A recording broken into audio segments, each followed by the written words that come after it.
Minecraft is a beautiful game where anything is possible, only limited by your imagination.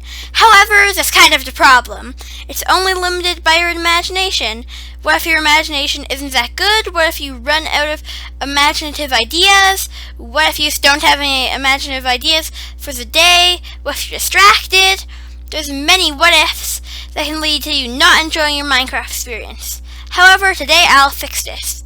My name's the Amazing Tristeon, and today I'll be showing you how to decorate your worlds in Minecraft. Let's get started!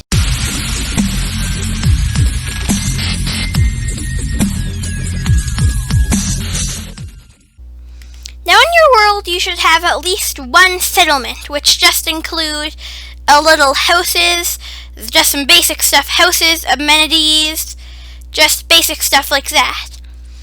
And there can be several types. You can have like a big, huge city, which is the center point of your place. You could have a little boating community. You could have a medium-sized town. You can have a small village, like we have here. You can have a few little like trailer parks, kind of. You just have lots of stuff. When you're making a civilization, the first thing you should do is build some sort of administrative building. Here we have a basic town hall structure because this would be a democratic election system. You head upstairs and you have the mayor's office. Also, in your builds, make sure to include villagers so you really bring the place to life and give it the hustle and bustle that a natural town would have.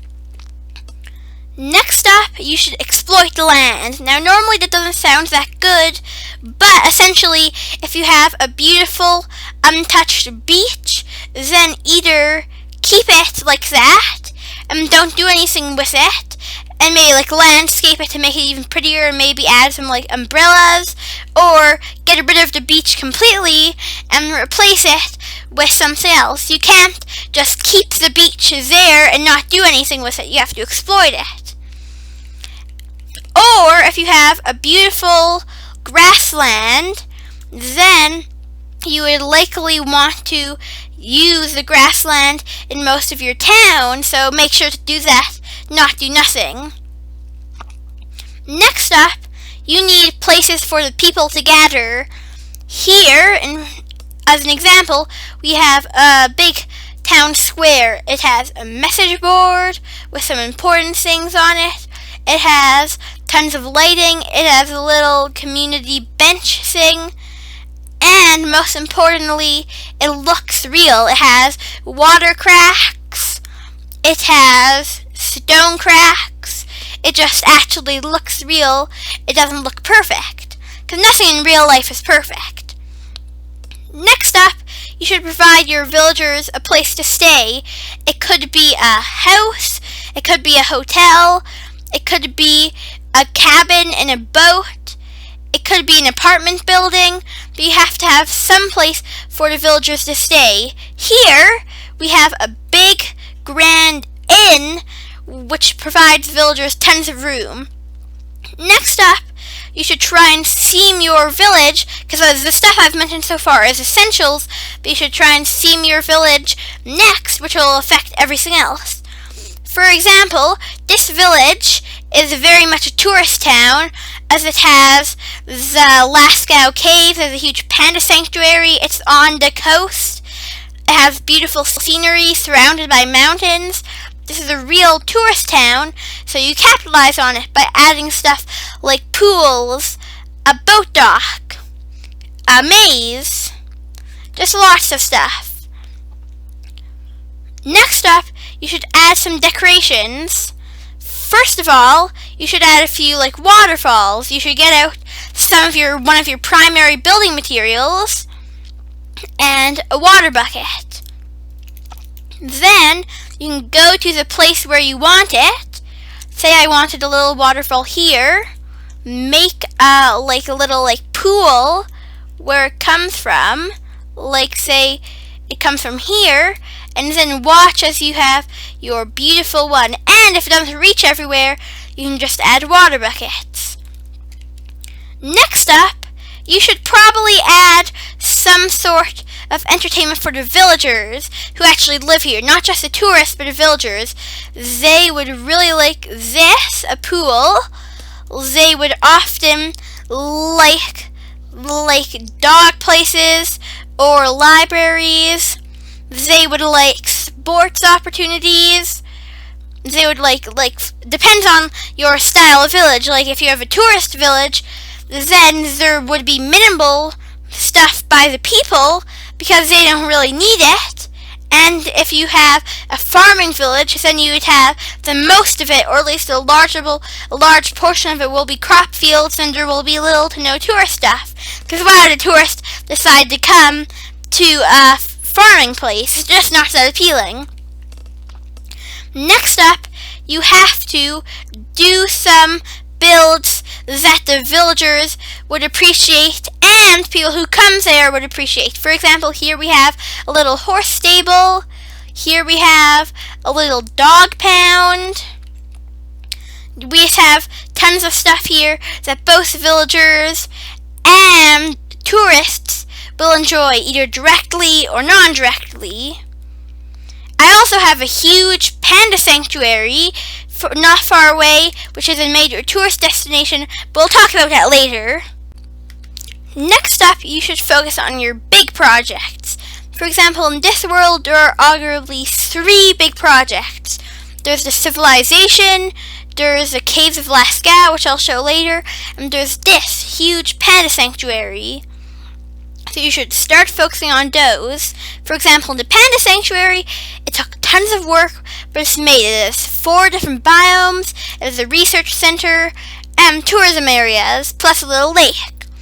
So you should do stuff like that, and the caves of Lascaux, another super project of mine. The caves of Lascaux is just a realistic with air quotes, area where it's a large cave, immersive cave, based off the caves of Lascaux. So you should make your big projects so you can, step 2, add immersion between them.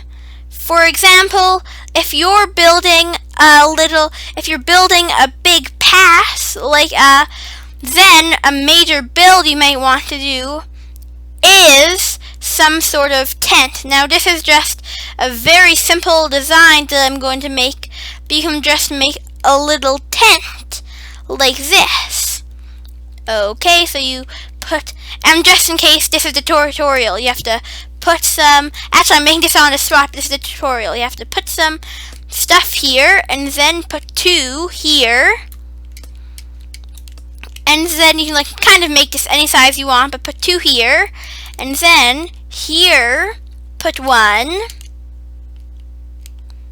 and here put 1, and then put 2 on top, and you can add 1 right here, and there you have a rather primitive but working little tent. You can do several small builds like this just to add even more immersion to your world. As you can see here, we have a Lascaux tourism, we have a little campsite, we have a little dock, we have a few boats going across the river, we have a bridge, we have a little farming place, we have a ruined structure, we just have lots of stuff in between the main structures in order to add immersion. However, that's not all. Next up is the important aspect of secrecy. Sometimes you just want to have some little secret things that nobody knows about except for you in your world. So, here, somewhere on the screen, I have a secret base. I'll give you 5 seconds to guess where it is, and tell me where you think it is in the chat. Okay, the time's up. So, the base is inside this hole. It spirals down here into a French military base. You have a big chamber with several rooms. You have a little prison down here. You have some beds here, and most impressively, you have a secret exit All you have to do is go here, hit the button, and you're ejected out. It's really nice to have some of these secret builds here that only you know, but they really add a sense of immersion. Finally, and arguably the most important, you need to sustain your places. I mean, in reality, you can just, if you're in creative, just build them, or if you're in survival, make up like a tree farm, or mine, but that's not the case in this. So what I have here is a few production. You should have production for whatever your things are made of, and where the location is. Like, for example, if I can find it in this area, there are...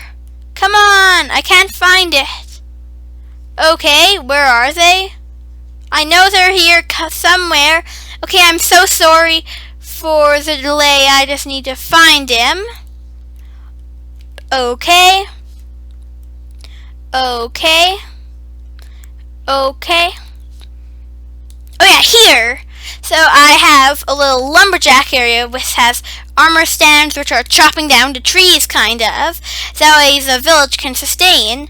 And also, you should also make advantage of the area. For example, this village is next to the desert area, so here we have a little desert factory. If you want to know how to make this, how to make this clock that makes this go, a tutorial will be out soon. So, in general, you just need to have tons of production for your village. Or whatever you're doing. If you're building a base that's mostly of stone, then maybe have like a mines with some armor stands, we'll call them villagers, who are mining ways to get stone, just to add even more immersion. It wouldn't make sense if you got stone from nowhere, or wood from nowhere. It wouldn't really make any sense at all. Finally, you have to keep your villagers safe. For example, in this world, when it turns to night, everything's so dark and mobs can spawn, but then the ring of night lights around the city goes and suddenly the entire place is illuminated. So you should do little stuff like that in order to keep your villagers safe. You should also build a wall, and if you want to if you're in survival, then you should make your own base in the area. Like, I might make a base here normally, or make one on top of this mountain, or something really cool for your base. These have been my tips for making a base in Minecraft. Like and subscribe for more awesome content, and this is the Amazing Tristeon signing out. And also check out my friend Sign. He has really cool educational content, so I highly recommend you check him out. Okay, so actually, this is the Amazing Tristeon signing out. And also, you should check out the last Scow Minecraft video, because it was pretty fun and educational. Okay, for the last time, this is the Amazing Tristeon signing